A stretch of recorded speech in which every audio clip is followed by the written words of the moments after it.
Today we're looking at Franklin Prison's most notorious former and current inmates, Part 2. 1. Mark Dixie. 53-year-old Mark Dixie's first conviction came in 1986 for a violent robbery. He served 6 weeks for this. In 1988 he was charged with indecent assault and given 2 years probation. And in the same year, while on probation, he was charged with assault and had to do 80 hours of community service. He lived in Australia from 1993 but overstayed his visa. He was deported in 1999 after being convicted of an offence for which he was fined. By 2005, Dixie worked as a chef in Surrey. On the 25th of September 2005, 18-year-old Sally Ann Bowman was walking home from a night out with her friends. Her life was taken, she was arred, and she was robbed. Police had initially treated Sally Ann's boyfriend Lewis as a suspect, as he was the last person to see her alive and admitted that they argued just before she left. Lewis was arrested, but DNA evidence eliminated him as a suspect within a few hours. This came after police discovered a DNA link to the murder.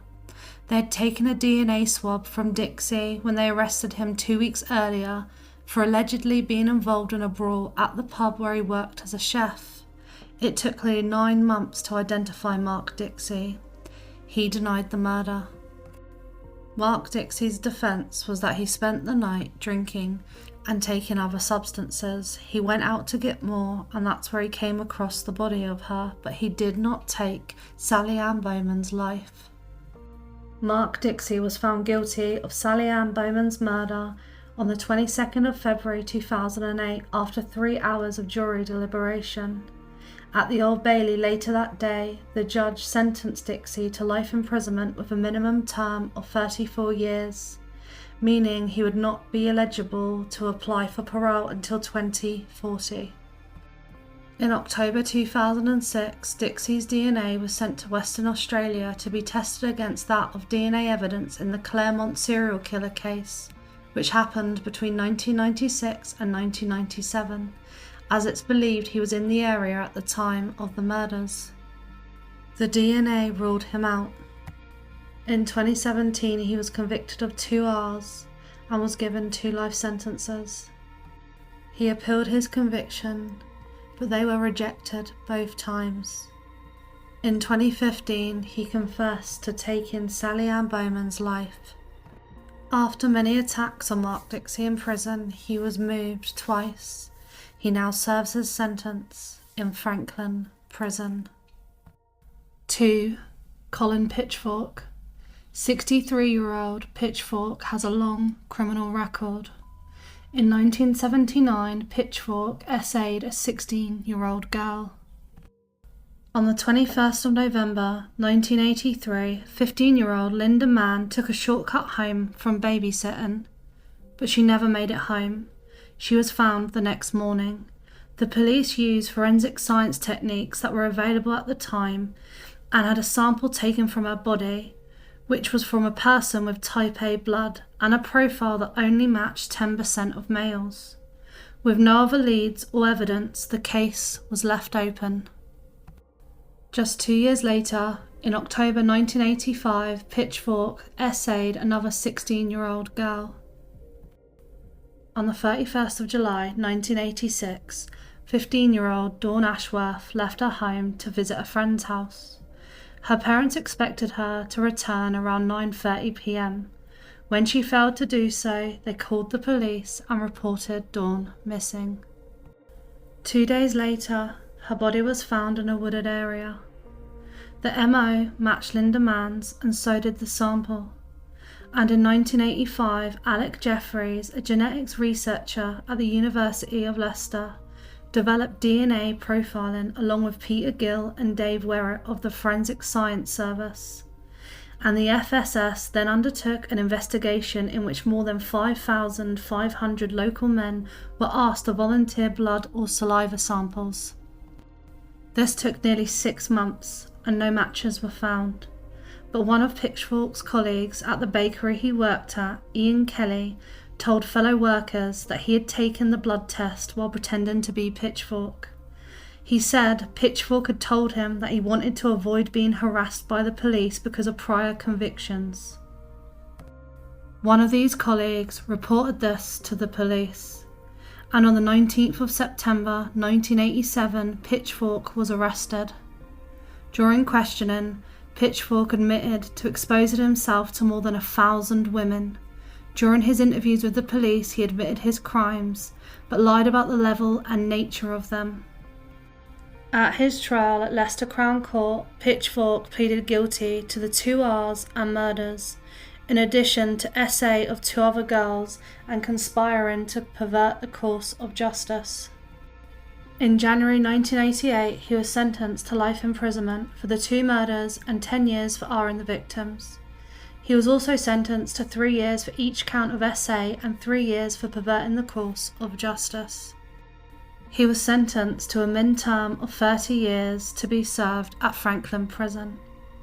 Pitchfork's minimum term was reduced on appeal to 28 years. On the 22nd of April 2016, the Parole Board for England and Wales heard Pitchfork's case for early release, but it was rejected. He was moved then to Belmarsh Prison, and at some point prior to the 8th of January 2017, Pitchfork was moved to an undisclosed open prison. On the 7th of June 2021, Pitchfork was granted release on conditional licence. But in November 2021, Pitchfork was recalled to prison for breaching his licence conditions by approaching young women while on walks from his bail hostel. In June 2023, it was announced that Pitchfork would again be released under parole. The Lord Chancellor intervened and ordered that the board reconsider their decision after a huge public outcry, particularly since Pitchfork breached his licence conditions mere weeks after his initial release.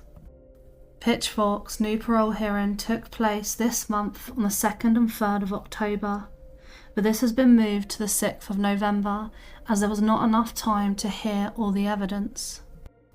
Before or on the 20th of November, within a month, we will find out their decision whether he remains in prison or is released again.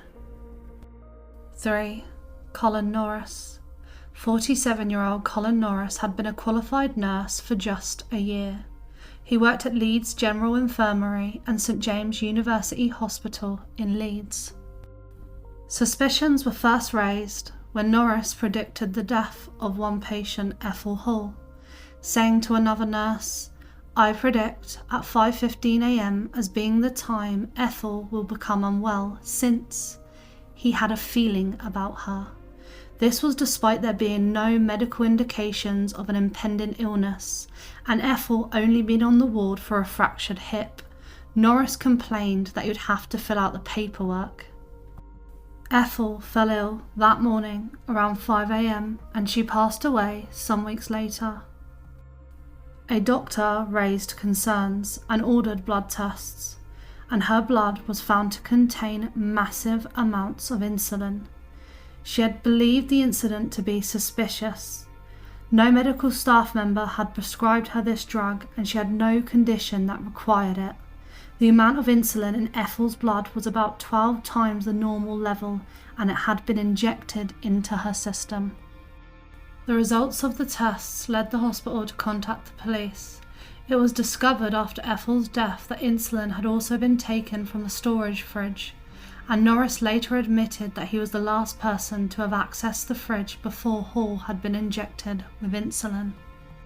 The police became suspicious and decided to investigate the deaths of 72 people who had died on the ward while Norris was working, and a special medical panel decided that 18 of the 72 deaths should be reviewed by independent medical experts. The medical experts confirmed police suspicions.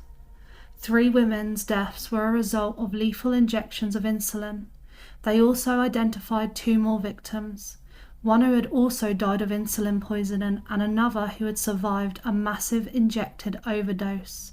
None of these women were diabetic. Norris was questioned, and he said He seemed to have been unlucky over the last 12 months. The police then started a massive investigation. Police analysed medical staff rotas, phone records and personnel files to determine who had access to the ward's insulin and who was on the wards at the time. It was found that all staff members except Norris could be ruled out. Norris was suspended from his job while being fully paid as the police still continued their investigation. After he was first arrested, Norris immediately left Leeds and went back to Scotland, before leaving the UK 8 more times to go abroad, including to Tenerife for a 6-month holiday. During police interviews, Norris acted aggressive and arrogant. He challenged detectives and became physically angry. Sometimes he had to be restrained. On the 3rd of March 2008, he was convicted for the murder of 4 women and attempted murder of a 5th. The following day, he was sentenced to life imprisonment and ordered to serve a min term of 30 years. Norris had acted particularly aggressive throughout the trial. He banged on the windows of the judge and attacked members of the press while departing the court. After the trial, detectives said that they believed Norris was responsible for up to 6 other deaths at the hospital, but they did not have enough evidence to pursue. There have been claims of innocence by professors in the field, but currently he still serves his sentence at FRANKLAND Prison. 4. Stuart Morgan. Céline Fugard from France went missing on the 19th of December 1995. She accepted a lift from a lorry driver, but had never arrived at her destination. Following an appeal for information on her whereabouts and police inquiries, she was then discovered on the 29th of December. The case received extensive news coverage in the UK around the Christmas and New Year period, amid fears that it could be linked to a series of killings around the English Midlands, which police called the work of a Midlands Ripper. The murder investigation included the UK's first national DNA screening programme in the hunt for a murder suspect, covering over 5,000 people. Morgan was a 36-year-old lorry driver from Dorset. He was arrested in February 1996 after a colleague recognised his image from a photo fit. Morgan initially denied meeting her, but after he was picked out in an identity parade, he claimed he and Céline had met. He admitted giving Céline a lift on the afternoon of the 19th of December and that she was smiling and happy. He said he didn't come forward after the police appealed for the details of the driver who had given her a lift because he did not want his wife to learn of his infidelity. He claimed that Céline's photographs and other belongings were in his possession because she had left them in his truck, and the mattress that was stained with blood was because a man had laid on it after gashing his leg while the vehicle was on loan to another driver in 1994. On the 16th of October 1994, Morgan was convicted with life imprisonment without the possibility of parole. In 1998, he appealed his sentence, but this was rejected. His latest appeal was in 2022, and that was also rejected. 64-year-old Morgan remains in FRANKLAND Prison, serving his time. Thanks for watching. Until next time.